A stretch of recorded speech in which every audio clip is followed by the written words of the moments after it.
Hello students, स्वागत है आप सभी का एक बार फिर से हमारे अपने इस यूट्यूब चैनल अशोक इंस्टीट्यूट पे।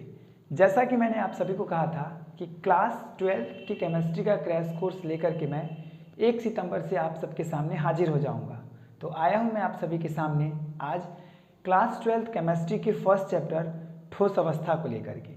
बिहार बोर्ड में पिछले 2-3 साल में जो फर्स्ट चैप्टर का वेटेज था मार्क्स का वह अप्रॉक्स 6 से 8 था, क्योंकि पिछले 2-3 साल से 2 साल से जब से लॉकडाउन आया था इसकी ऑब्जेक्टिव क्वेश्चन की संख्या बढ़ गई थी, पर इस बार से ऑब्जेक्टिव क्वेश्चन वापस घट गए हैं। मतलब पिछले बार तक 70 में से आपको 35 सवाल बनाने होते थे, परंतु इस बार आपको 42 में से 35 बनाना होगा। तो इस चैप्टर का जो ओवरऑल मार्क्स का जो वेटेज होगा मेरे अप्रॉक्स लगभग 4 से 6 नंबर तो रहेगा ही। मतलब मिनिमम 4 मार्क्स के क्वेश्चन आपसे पूछ लिए जाएंगे बोर्ड एग्जाम में इस चैप्टर से। तो बिना टाइम वेस्ट किए स्टार्ट करते हैं हमारा फर्स्ट चैप्टर ठोस अवस्था। ठोस अवस्था में जो हमारा फर्स्ट टॉपिक है उसका नाम ही है ठोस। अगर पूछ दिया जाए ठोस किसे कहते हैं तो आप इतना तो नॉलेज जरूर रखिएगा कि ठोस जो है आपका वो एक पदार्थ की अवस्था है और जिसमें जो अवयवी कण होते हैं, अवयवी कण ये तो आप जानते ही होंगे, अणु, परमाणु, आयन। मैंने आपको पहले ही कहा है कि मैं ऐसा मानता हूँ कि आपने ऑफलाइन कोचिंग सेंटर से अपना सिलेबस कंप्लीट कर लिया है, बस आपको अंदर से रिवीजन करना है और कॉन्फिडेंस बिल्डअप करना है। तो स्टार्ट करते हैं चैप्टर को। ठोस क्या होता है? तो याद रखिए, ठोस पदार्थ की एक अवस्था है जिसमें अवयवी कण जो है एक दूसरे के बहुत पास होते हैं, जिसके कारण उनके बीच में जो है आकर्षण बल, अंतरा अणु का आकर्षण बल वो जो है काफ़ी होता है, बहुत ज़्यादा प्रबल होता है। तो अंतरा अणु का आकर्षण बल ठोसों में क्या होता है? प्रबल होता है, प्रबल मात्रा में पाया जाता है। ठोस के कण दृढ़ होते हैं, ये भी आप याद रखिएगा। दृढ़ मतलब होता है कठोर, कड़ा। इसके अलावा ठोस के कण जो होते हैं वो गतिशील नहीं कर पाते, मतलब इसके कण जो हैं गति नहीं कर पाते अर्थात गतिशील नहीं होते हैं। एक और चीज, ठोस जो है वो असंपीड्य होता है। असंपीड्य इसका मतलब आपको पता होगा कि यदि इसको दबाया जाए तो दबाने पर जो है ये नहीं दबता, मतलब इसके कण जो हैं वो और पास नहीं आ सकते क्योंकि इसके कण ही बहुत पास जुड़े हुए रहते हैं। इसके अलावा इतने सारे इंपॉर्टेंट इसमें लाइन है, आप अच्छे से याद कर लीजिएगा। ठोस, एक और इंपॉर्टेंट पॉइंट कि ठोस का जो आकार होता है और जो आयतन होता है दोनों ही निश्चित होता है।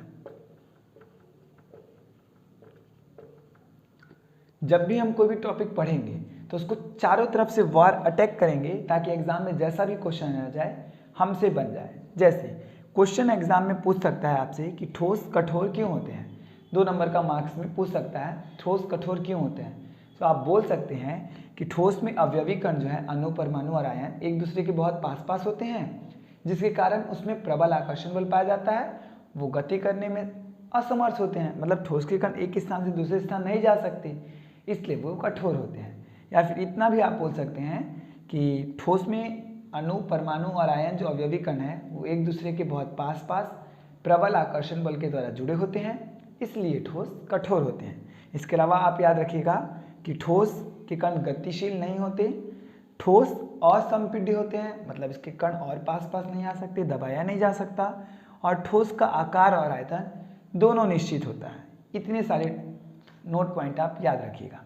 इसके बाद चैप्टर स्टार्ट होता है इसी ठोस से। आपको याद रखना है कि जो ये ठोस है ये 2 प्रकार का होता है। हमारे सिलेबस में बताया गया है कि ठोस जो है हमारे 2 प्रकार के होते हैं। दोनों का नाम है, पहला है आपका क्रिस्टलीय ठोस और एक है आपका अक्रिस्टलीय ठोस। ये 2 प्रकार के ठोस के आपको नाम जो है याद कर लेने हैं, क्रिस्टलीय ठोस और अक्रिस्टलीय ठोस। यदि आप बिहार बोर्ड से एग्जाम दिला रहे हैं तो बिहार बोर्ड में स्पेशली क्रिस्टलीय ठोस का एक नाम है रवेदार ठोस। क्रिस्टलीय ठोस का एक नाम है रवेदार ठोस और अक्रिस्टलीय ठोस को जाना जाता है बेरवेदार ठोस के नाम से। इन दोनों का अंतर वाइज अभी हम लोग तो अब हम चर्चा करते हैं क्रिस्टलीय और अक्रिस्टलीय ठोस के गुणों के बारे में। तो मैंने ये आपका समय बचाने के लिए पहले ही व्हाइट बोर्ड पर लिख दिया है। क्रिस्टलीय ठोस, जैसा कि मैं बताया, रवेदार ठोस, और अक्रिस्टलीय ठोस जिसका नाम बेरवेदार ठोस, ये पूछता है। पहला गुण आप याद रखिएगा, क्रिस्टलीय ठोस में विषम दैशिकता का गुण पाया जाता है।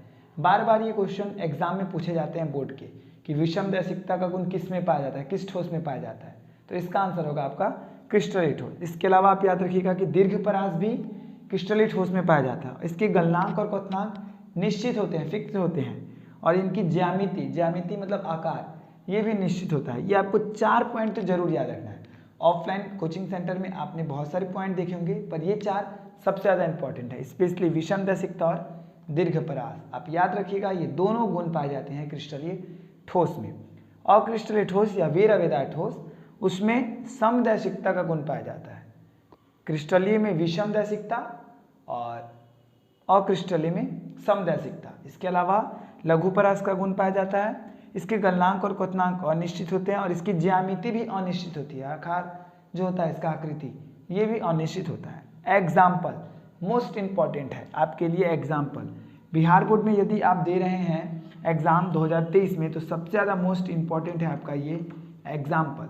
4 ऑप्शन दे दिया जाएगा और पूछेगा कि निम्नलिखित में से कौन बेरवेदार ठोस है, निम्नलिखित में से कौन बेरवेदार ठोस नहीं है, ऐसा करके। तो आप ये एग्जाम्पल्स याद रखिएगा कि जो आपका रवेदार ठोस है या क्रिस्टलीय ठोस, उसके एग्जाम्पल में आप NaCl, KCl, धातु, हीरा और ग्रेफाइट, इतना ही याद रखिएगा। ये आपके क्रिस्टलीय ठोस में आ जाएंगे। ये रहा KCl। और अक्रिस्टलीय ठोस या बेरवेदार ठोस, कांच, रबर और प्लास्टिक, ये 3 ही ज़्यादा पूछे जाते हैं। कभी कभी कंफ्यूज करने के लिए इंग्लिश में लिखा होता है क्वार्ट्ज ग्लास, ग्लास मतलब कांच ही होता है, और कोष्टक में लिखा होगा SiO2। तो ये भी आपका क्या है, अक्रिस्टलीय ठोस या बेरवेदार ठोस।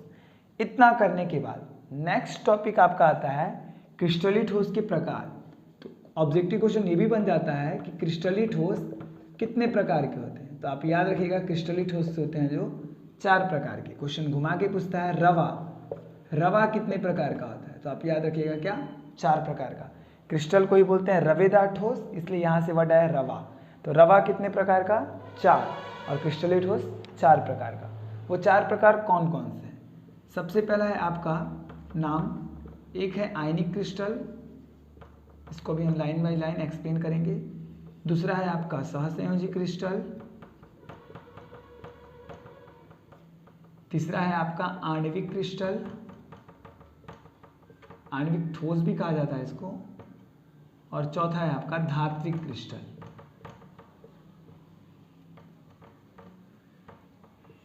व्हाइट बोर्ड पे जगह कम होने के कारण अभी हम ये दोनों का डिस्कशन कर लेते हैं, इसके बाद नेक्स्ट स्लाइड पे हम लोग इन दोनों के बारे में चर्चा करेंगे। तो आता है भाई आयनिक क्रिस्टल। आयनिक क्रिस्टल का सबसे पहला गुण आप याद रखिएगा कि आयनिक क्रिस्टल में धन आयन और ऋण आयन होते हैं। आयनिक क्रिस्टल जो है धन आयन और ऋण आयन से मिलकर के बना हुआ होता है। दूसरा चीज, आयनिक क्रिस्टल जो होता है वो कठोर किंतु भंगुर प्रकृति के होते हैं। कठोर किंतु भंगुर। भंगुर का मतलब क्या होता है, मतलब यदि अगर हम लोग इसको हथौड़े से पीटते हैं या किसी भी चीज़ से अगर इस पर वार करते हैं तो ये जो है चूर चूर हो जाता है, मतलब इसके चूर्ण बन जाते हैं, पाउडर। तो ये आपका है भंगुर प्रकृति का लक्षण, जो कि होता है आयनिक क्रिस्टल में।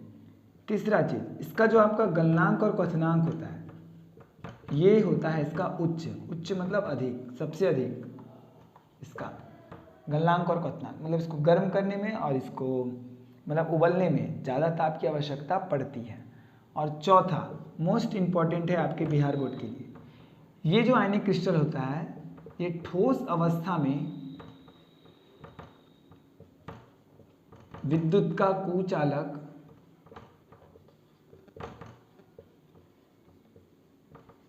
तथा द्रवित मतलब पिघला हुआ, या इसी को कहते हैं गलित अवस्था में विद्युत का सुचालक बन जाता है।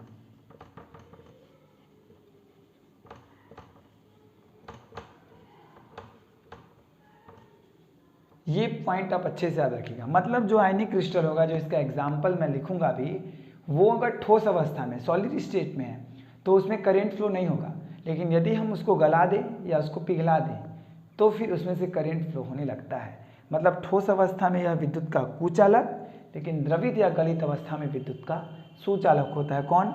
आयनिक क्रिस्टल। ठोस अवस्था में इसके कण गति नहीं कर पाते, लेकिन जब इसको हम घोल देते हैं, मतलब गला देते हैं, तो इसके आयन क्या होते हैं? गति करना चालू कर देते हैं और विद्युत धारा का प्रवाह हो जाता है। एग्जाम्पल्स आप याद रखिएगा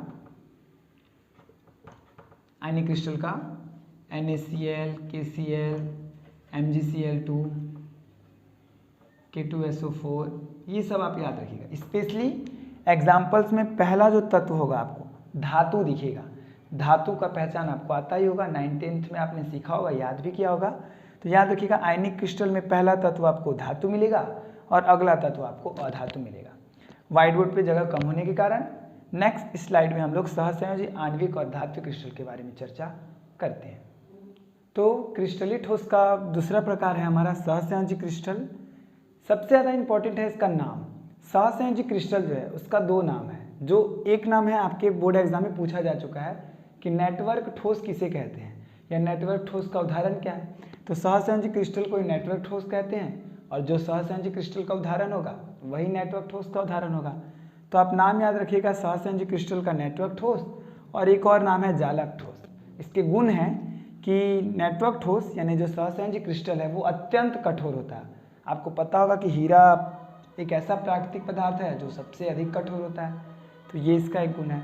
इसके अवयवी कण परमाणु होते हैं, और इसमें जो बंध होता है सहसंयोजी बंध पाया जाता है। नाम से भी आप रिलेट कर पाएंगे, सहसंयोजी क्रिस्टल में सहसंयोजी बंध पाया जाता है। गलनांक और क्वथनांक इसका उच्च होता है।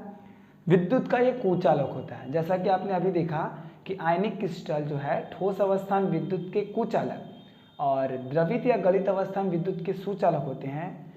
सहसंयोजी क्रिस्टल दोनों ही अवस्था में विद्युत का कुचालक होता है।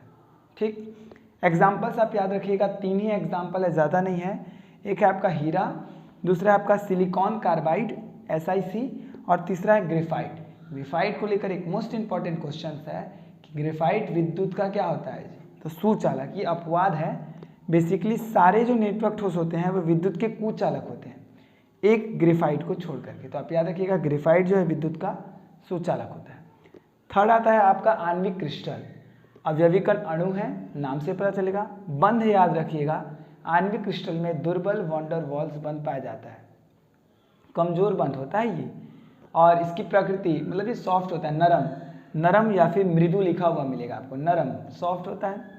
विद्युत का ये भी कुचालक होता है। जैसे सहसंयोजी क्रिस्टल विद्युत का कुचालक होता है, वैसे ही आपका आणविक क्रिस्टल भी विद्युत का कुचालक होता है। एग्जाम्पल्स आपके लिखे हुए हैं, यही एग्जाम्पल्स बोर्ड एग्जाम में डिट्टो आपका पूछ दिया जाएगा। तो आप याद रखिएगा CO2, I2, H2O, NH3, ammonia और HCl। लास्ट है हमारा सहसंयोजी क्रिस्टल का प्रकार, सॉरी आयनिक क्रिस्टल का जो प्रकार है धात्विक क्रिस्टल, वो है हमारा धात्विक क्रिस्टल। इसके जो अवयवी कण होते हैं धातु होते हैं, धात्विक बंध पाया जाता है, कठोर, तन्य और आघातवर्धनी होते हैं। तन्य का गुण आपको पता होगा, खींच के तार बनाया जा सकता है, और आघातवर्धनी का मतलब होता है अगर उसको हथौड़े से पीटा जाए तो उसका चादर बन सकता है, मतलब वो बहुत ज़्यादा फैल सकता है।